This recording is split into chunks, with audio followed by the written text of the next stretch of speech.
Velthric Station never slept. It hung in the darkness of space like a metal flower, spinning slowly around the dead moon. Millions of beings walked its corridors every day. Merchants sold strange goods. Diplomats whispered secrets. Workers moved cargo from ship to ship. It was the kind of place where 100 different species lived side by side, each one pretending to understand the others. Kira Vasquez was nobody special. At least, that was what she told herself. She was 24 years old, born on Earth in a small town she rarely talked about. She had brown hair that she kept tied back, strong hands from years of lifting heavy things, and eyes that noticed everything.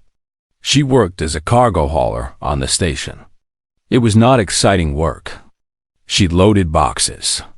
She unloaded boxes. She ate cheap food and slept in a small room and saved her credits for a future she had not planned yet. Most aliens on Velthrix had never met a human before.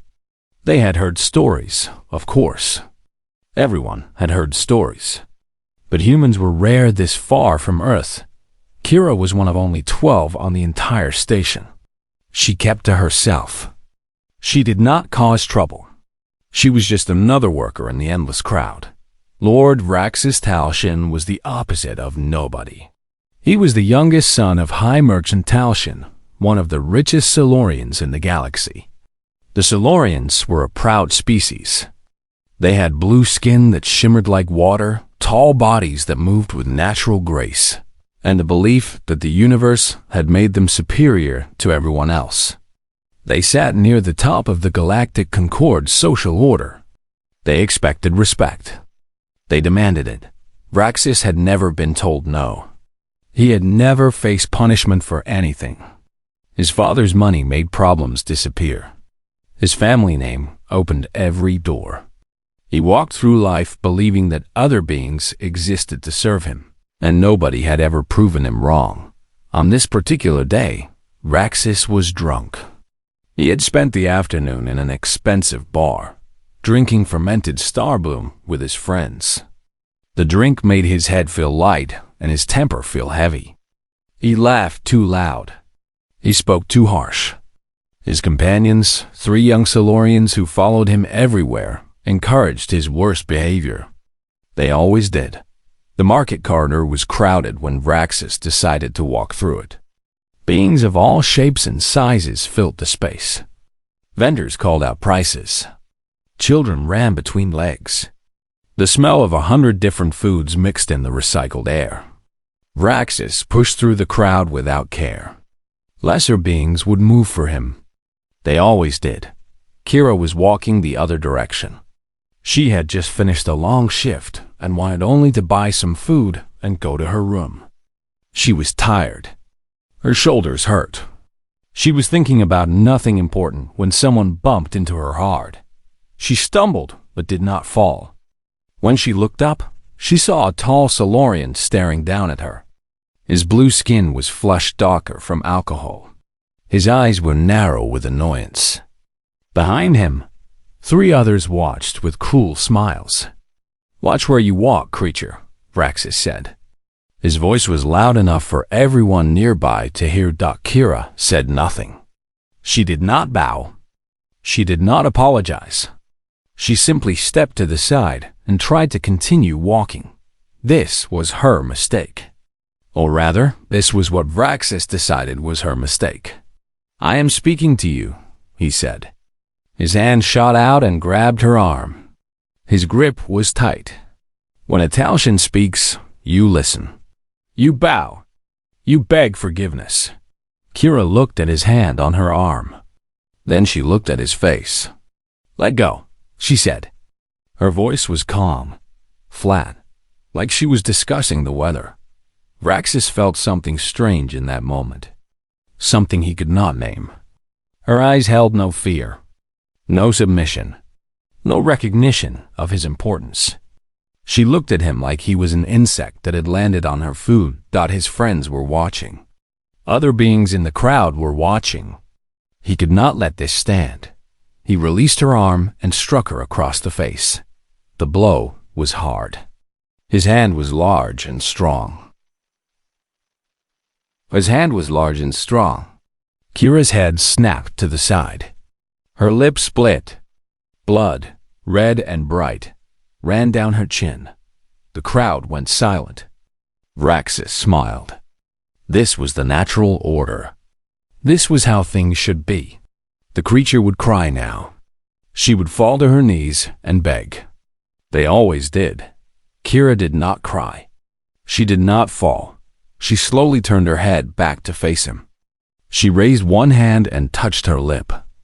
She looked at the blood on her fingers. Then she looked at Vraxis again. "You should not have done that," she said. Her voice had not changed. Still calm. Still flat. But something in those words made Vraxis feel cold. He told himself it was nothing. She was small. She was weak. She was nobody. Then she walked away. She did not run. She did not look back. She simply walked into the crowd and disappeared. Vraxis laughed. His friends laughed with him. "Stupid creature," one of them said. She did not even fight back. "Of course not," Vraxis said. "She knows her place now." But a few meters away, an old Rethki merchant had stopped moving. His name was Gareth, and he had lived a long life. He had fought in the frontier wars. He had seen things that gave him nightmares. He had scars on his body from battles most beings could not imagine. And right now, he was very, very afraid. His companion, a younger Rethki, noticed his expression. "What is wrong?" Gareth's voice was barely a whisper. "That female. The one he hit. Did you see her blood? It was red. So what? Red blood. No feathers. No scales. Soft skin." Gareth swallowed hard. That was a human. From Earth. His companion went still. Earth? The Deathworld? Yes. Gareth started walking away quickly. He wanted to be far from this place. Far from whatever was coming. That young fool has no idea what he has done. What will happen? Gareth did not answer. He just walked faster back in the corridor. Vraxis was already forgetting about the incident. It was nothing. Just a minor correction of an inferior being. He would drink more Starbloom tonight. He would laugh with his friends. He would sleep well. He did not notice that several beings in the crowd were staring at him now. Not with respect. Not with fear. With pity. The world had changed. Vraxis did not know it yet. But he would learn. Everyone would learn. Humans were not like other species. And Kira Vasquez had a very good memory. News traveled fast on Belfric Station.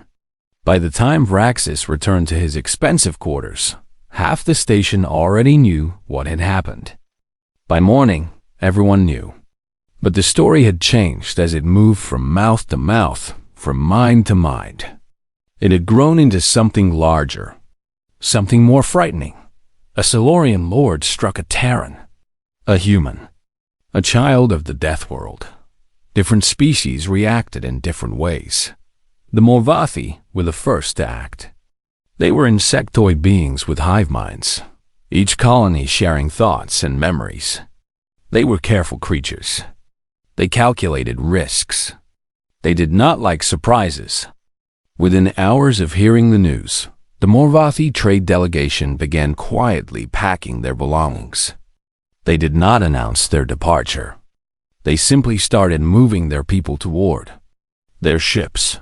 A station security officer named Yenix noticed this and asked a Morvathi worker what was happening. The Morvathi's compound eyes blinked in what might have been confusion. "You have not heard?" A Silurian struck a human. "I heard," Yenix said. "It was just a market dispute. Why are you leaving?" The Morvathi made a clicking sound that meant something like sad laughter. "We have studied humans for many cycles. Their history, their biology, their psychology." It paused. We do not wish to be here when the consequences arrive. Consequences? The human did not even fight back. Yes, the Marvathi said. That is what concerns us most. On the other side of the station, the Kalori diplomats were having an emergency meeting. The Kalori were known throughout the galaxy as peacekeepers. They were small beings with soft gray skin and large dark eyes. They hated violence. They lived to prevent it. Senior diplomat Melith stood before her colleagues with shaking hands.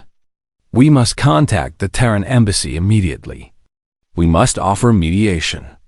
We must find a peaceful solution before this escalates.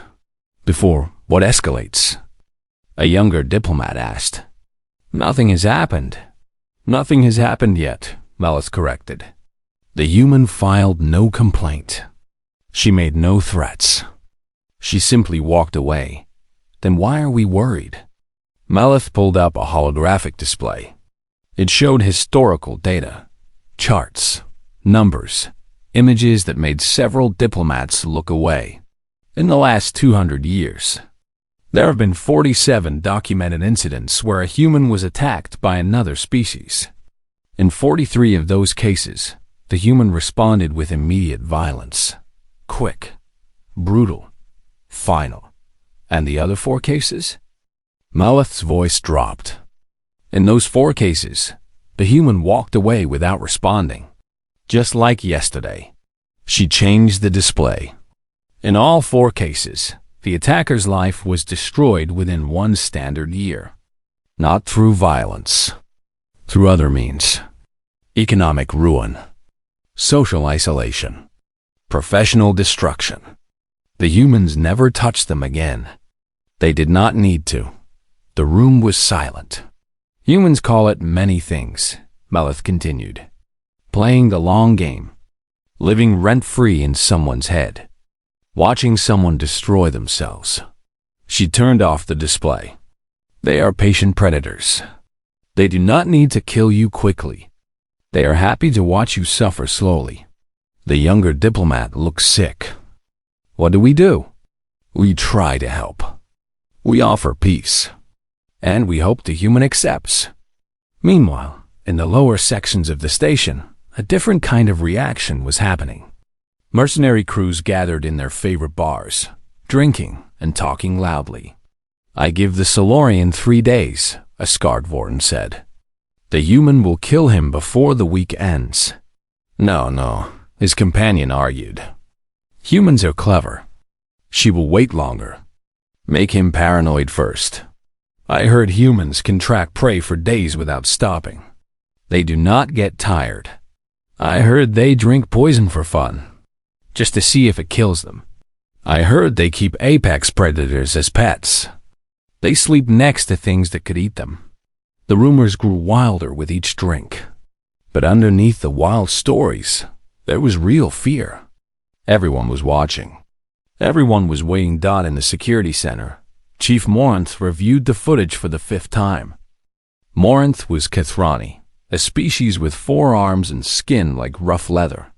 She had been chief of security for 15 years. She had seen everything. Or so she thought. She watched the Solarian strike the human. She watched the human's head snap back. She watched the blood appear on her lip. And she watched the human's eyes. Those eyes bothered Morinth most of all. There was no fear in them. No anger. No shock. The human had looked at her attacker like she was memorizing his face. Like she was filing him away for later. Morinth made a decision. She left her office and went looking for the human. She found Kira in the cargo bay, loading boxes onto a transport. The human worked steadily, showing no sign that anything unusual had happened. The cut on her lip was already healing. Kira Vasquez, Morinth said. Kira looked up. Chief Morinth. Can I help you? I saw the footage. I know what happened in the market. Okay. Morinth waited for more. It did not come. That is all you have to say. What would you like me to say? Most beings would be angry. Most beings would want justice. Most beings would at least file a complaint. Kira set down the box she was holding. She looked at Morinth directly. I am not most beings. What are you going to do? Nothing. Morinth studied the human carefully. She had learned to read body language from 100 different species. But humans were difficult. Their faces showed little. Their bodies gave few clues. This one was especially hard to read. I do not believe you, Morinth said. Kira almost smiled. Almost. You do not have to believe me. That is not my problem. The Tal Shen family is powerful. If you try to hurt their son, they will destroy you. I know who they are, and you still plan to do nothing? Kira picked up another box. Chief, I have work to finish. Is there anything else? Morinth wanted to say more. She wanted to warn the human. She wanted to protect her station from whatever was coming. But she could see that Kira was done talking. Be careful, Morinth said finally. I always am. Morinth left the cargo bay with a heavy feeling in her stomach. She did not know what was going to happen. But she knew something was coming.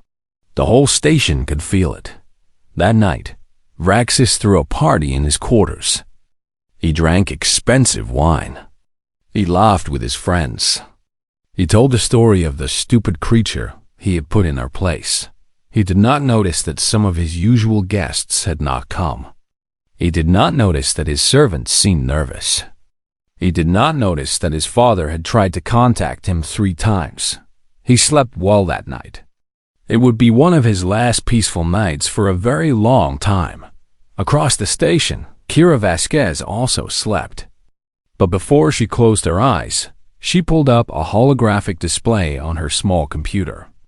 It showed information about the Tal Shen family, their businesses, their connections, their weaknesses. She read for a long time. Then she saved the files and turned off the display dot in the darkness of her small room. She smiled. The game had begun. 3 days passed. Nothing happened. Vraxis told himself this was proof that he had been right. The human was weak. The human was afraid. The human knew her place. He went about his life as if nothing had changed. He visited his favorite bars. He met with his friends. He spent his father's money without thinking, but something was different. He could not say what exactly. The station felt strange. People looked at him differently. Conversation stopped when he entered rooms. Beings he had known for years suddenly had other places to be. On the 4th day, a package arrived at his quarters. There was no name on it. No return address. Just a small data chip in a plain box. Vraxis almost threw it away. But curiosity made him plug the chip into his personal computer. A message appeared on the screen. Educational materials. About the species you assaulted. You should know what you are dealing with. He almost laughed. Some fool was trying to scare him. He would watch these educational materials and have a good joke about them later. He pressed play. The first video showed a vast grassland on an alien world. The narrator's voice was calm and academic. Human endurance hunting. One of the most terrifying adaptations in known space. The video showed a group of humans chasing an animal. The animal was fast. Much faster than the humans. It ran away easily and disappeared over a hill. Vraxis snorted. Pathetic.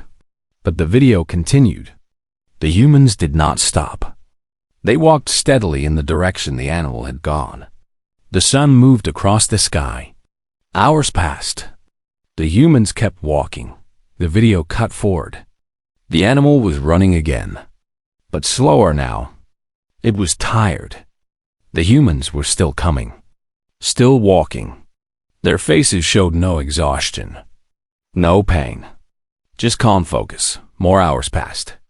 The animal could barely move. It stood on shaking legs, foam dripping from its mouth. Its heart was failing. It had run itself to death, trying to escape creatures that simply never stopped. The humans caught up. They killed it quickly. Humans do not need to be faster than their prey, the narrator said. They just need to be more patient. They evolved to pursue wounded prey for days. They do not stop. They do not tire. They just keep coming. Vraxis felt a small chill. But he told himself it was nothing. Primitive hunting on a primitive world. It meant nothing. He kept watching. The next video showed human biology. Humans consume substances that would kill most known species. They do this for pleasure. Images appeared. Humans eating bright red and orange plants. Capsaicin, the video explained. A chemical weapon that causes burning pain. Humans put it on their food for fun. Humans drinking brown and clear liquids. Alcohol, a poison that destroys cells. Humans drink it at celebrations. Humans consuming dark drinks. Every morning. Caffeine, a toxin that attacks the nervous system. Humans need it to function. The human digestive system is a chemical processing plant. The narrator continued. They can eat rotting meat. They can drink contaminated water. They consume things that would hospitalize or kill most galactic species, and they call it breakfast. The next video made Vraxis lean back in his chair. It showed humans with animals. Large animals. Animals with sharp teeth and claws. Animals that were clearly designed to kill. Humans form emotional bonds with apex predators, the narrator said. They bring these creatures into their homes. They sleep beside them. They call them pets. A human child was hugging a massive furry creature with teeth as long as fingers. The creature could have killed the child with one bite. Instead, it licked the child's face. Humans do not fear predators, the narrator said. They domesticate them. They make friends with things that should eat them. Vraxis paused the video. His mouth was dry. He told himself this was propaganda. Exaggeration. Fear tactics. He kept watching anyway. The next section was history. Human history. It was worse than everything before. Images of war filled the screen. Not small conflicts. Not border disputes. Massive planet-spanning wars that killed millions of humans at a time. The numbers were impossible. The weapons were horrifying. Chemicals that melted flesh. Bombs that leveled cities. And through it all, the humans kept fighting. They kept building more weapons. They kept finding new ways to kill. In their recorded history, humans have rarely gone more than a few years without major conflict, the narrator said. They wage war on each other with an intensity that most species reserve for existential threats. They call their home planet Earth. Other species call it a Deathworld. Not because of its predators, or its diseases, or its natural disasters. Because of the humans themselves. The final video showed medical data. Vraxis watched with growing horror. A human with a broken bone. The bone healed in weeks and came back stronger than before. A human whose heart stopped. Other humans pushed on his chest and breathed into his mouth until the heart started again. A human lifting a heavy vehicle off a trapped child. The narrator explained it calmly. Adrenaline. A chemical that temporarily gave humans impossible strength. When threatened, humans do not think, the narrator said. They act. Their bodies flood with chemicals that make them faster, stronger, and immune to pain. A calm human is manageable. A frightened human is dangerous. An angry human is a natural disaster. The files ended with a single message. No video, just text. She has your scent now. Humans never forget a face. They never forget an insult. They do not need to hurt you today. They can wait years, decades. They are the most patient predators in the galaxy. Sweet dreams, Lord Talshin. Vraxis sat in the darkness of his room for a long time. The screen glowed in front of him. His hands were shaking. He tried to tell himself it was all lies, propaganda, nonsense. But the next day, He started noticing things. Kira was in the market when he went to buy food. She was not looking at him. She was just shopping. But she was there. Kira was in the docking bay when he went to check on his ship. She was working on cargo. She did not acknowledge him. But she was there. Kira was eating at a food stall across from his favorite restaurant. She was reading something on a tablet. She never looked up. But she was there. Always there. Always nearby. Never threatening. Never approaching. Just present. Vraxis stopped sleeping well. Every time he closed his eyes, he saw those videos. Every time he left his quarters, he looked for the human. And he always found her. Not following him. Not stalking him. Just existing in the same spaces. He realized what she was doing. She was not hunting him. She was showing him that she could. She was letting him live with the knowledge that at any moment, she could choose to stop letting him live. He started staying in his quarters more. He jumped at small sounds. He checked the locks on his doors 3 times before bed. His friends noticed the change. "What is wrong with you?" one asked. Vraxis could not explain. How could he describe the feeling of being prey? Of knowing that something out there was watching him, waiting for the right moment? Nothing, he lied. "I am fine." But he was not fine. The human had not touched him. The human had not threatened him. The human had not done anything. And that was the most terrifying thing of all. In her small room, Kira reviewed her notes for the day. She marked down where she had been, what she had seen, how long the Solarian had taken to notice her. The timeline was progressing nicely. His paranoia was growing. His confidence was breaking. Soon, the real consequences would begin. She closed her notes and went to sleep easily.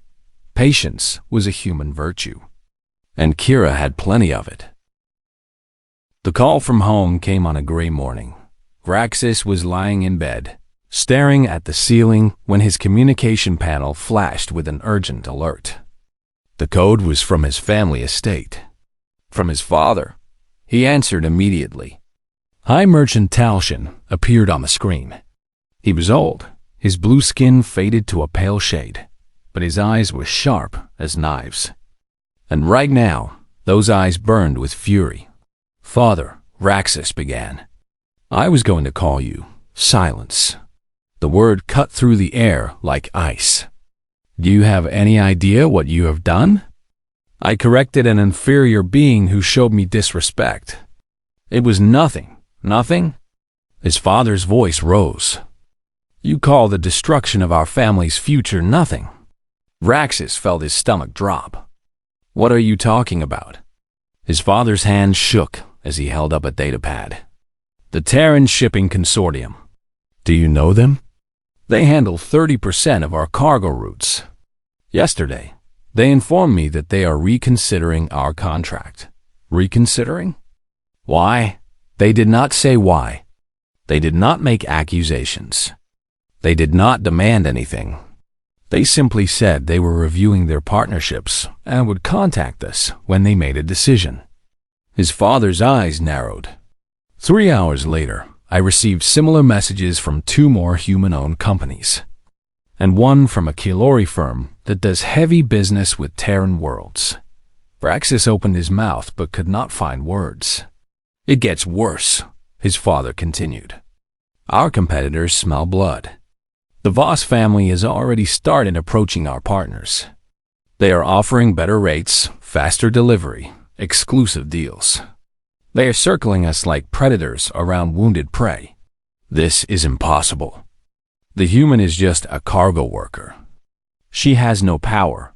She does not need power." His father slammed his hand on his desk.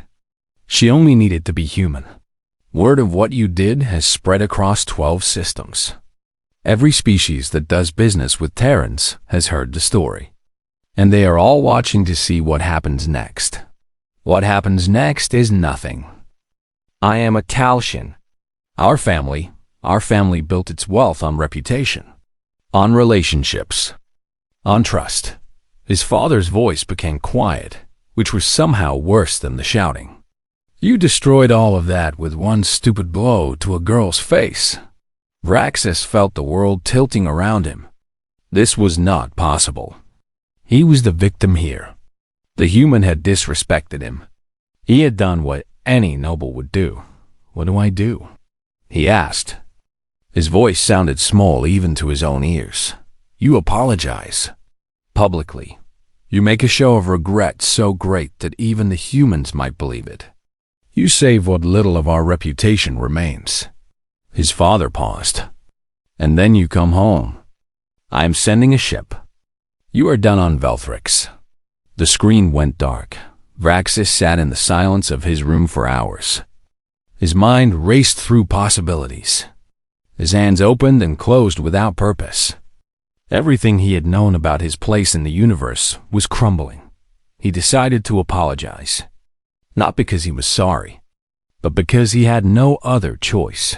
He found Kira in the central plaza during the evening hour when the HFY station was most crowded. He had brought witnesses. His remaining friends, some business associates, anyone who might spread word of his humility. This had to be seen. This had to be believed. Kira was sitting on a bench, eating something from a small container. She looked up as he approached. Her face showed nothing. Human, Vraxis said. He forced his voice to be steady, humble. It was the hardest thing he had ever done. Kira Vasquez, I have come to offer my sincere apology for my actions against you. The plaza went quiet. Dozens of beings stopped to watch. I was wrong to strike you, Vraxis continued. The words tasted like poison. I acted without thought, without honor. I ask for your forgiveness and offer whatever compensation you require. He bowed. A Talshan bowing to a cargo worker. His ancestors would be screaming in their graves. Kira set down her food. She stood up slowly. She walked toward him until she was close enough that only he could hear her voice. You think this fixes things? She asked quietly. I'm trying to make things right. No, you are trying to save your family's money. You are trying to stop the bleeding. She tilted her head slightly. You are not sorry for what you did. You are sorry that there were consequences.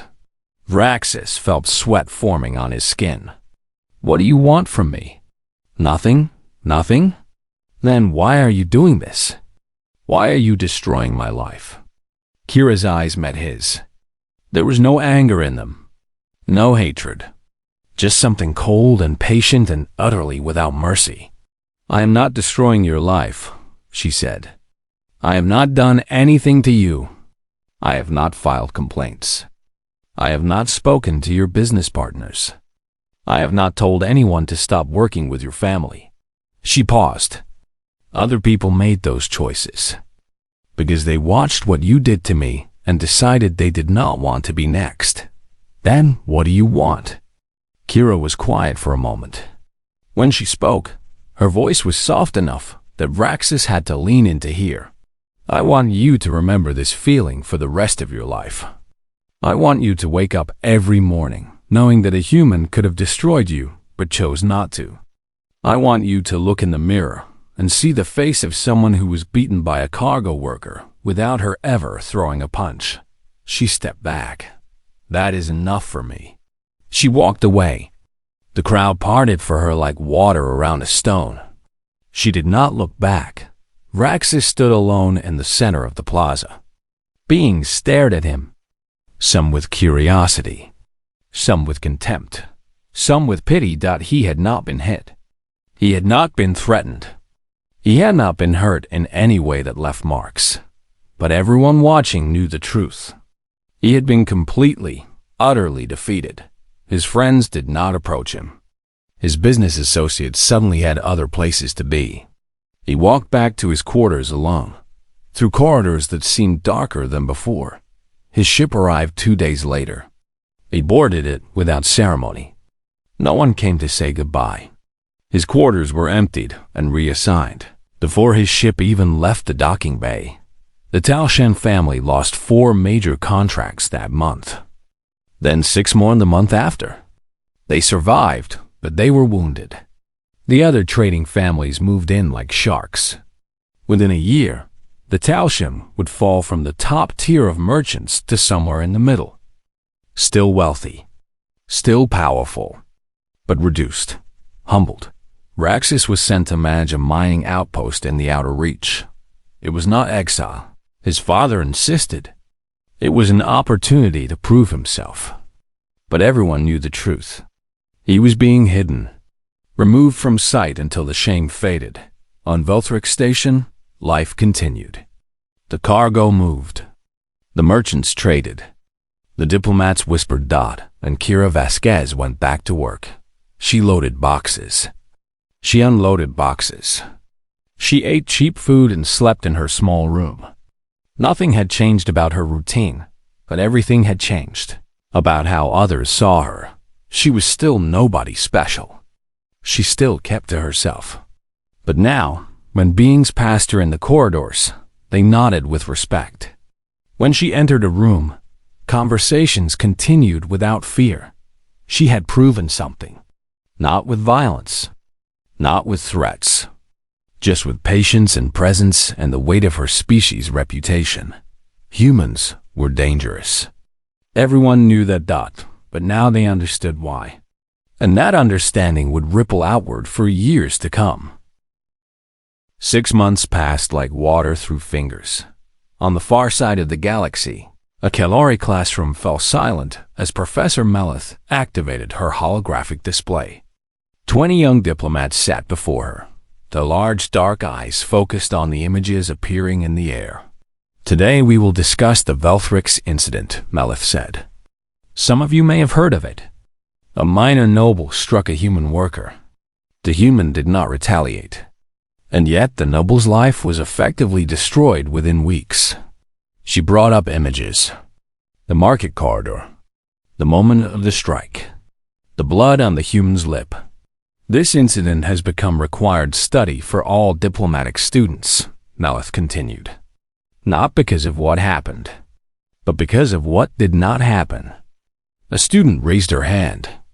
Professor, I do not understand. If the human did not fight back, how did she win? Melith smiled. It was the question she had been waiting for. The Terrans have a concept they call soft power. It is the ability to influence others without using force. The human girl, Kira Vasquez, used soft power in its purest form. She changed the display to show the economic consequences. She never filed a complaint. She never made a threat. She simply existed and let the universe react to what had been done to her. But how did that destroy the noble? Because every species in the galaxy knows what humans are capable of. They have seen the histories. They know about human endurance, human patience, human creativity in conflict. Melith paused. When you strike a human and they do not immediately respond, it is not a sign of weakness. It is a sign that they are thinking, planning, waiting. The students shifted uncomfortably in their seats. The noble's business partners did not wait to find out what the human was planning. They could not afford to. What if she had friends? What if she had connections to Terran governments? What if her patience was simply the opening move in a larger game? Melith shook her head. It was easier to cut ties with the noble's family than to risk becoming targets themselves. So the human won by doing nothing? She won by letting others imagine what she might do. The threat of force, used correctly, is often more powerful than force itself. The human understood this. She showed restraint not from weakness, but from absolute confidence in her own capability. She did not need to prove anything. Everyone already knew. Melith saved this lesson in her files. She would teach it again next semester. And the semester after that, until every diplomat in Kalori space understood the danger of underestimating humans. On a distant Morvathi hive ship, a strategic analyst presented her findings to the collective. We have updated our threat assessments based on the Velthrix incident and subsequent analysis, she announced. Her thoughts flowed through the hive mind, shared with millions of connected consciousnesses. Humans are being reclassified from potential regional threat to strategic concern, highest non-hostile category. Confusion rippled through the collective. They are not hostile to us. Why such a high classification? Because their patience is more dangerous than their violence, the analyst explained. A species that attacks immediately is predictable. You can prepare defenses. You can calculate responses. But a species that waits, that watches, that lets you destroy yourself through your own fear and imagination? She shared her data. Studies of human psychology. Historical patterns. The slow, methodical way humans had expanded through their own solar system and then into the stars. They do not need to conquer through war. They conquer through presence, through reputation, through the simple fact that every species knows what they could do if provoked. The analyst paused. Our recommendation is simple.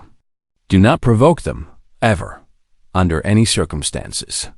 The collective absorbed this wisdom.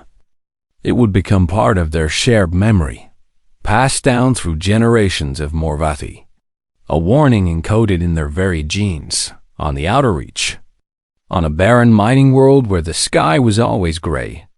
Vraxis Talshin stared out a window at endless rocks. His quarters were small, functional, nothing like the luxury he had known on Velthrix.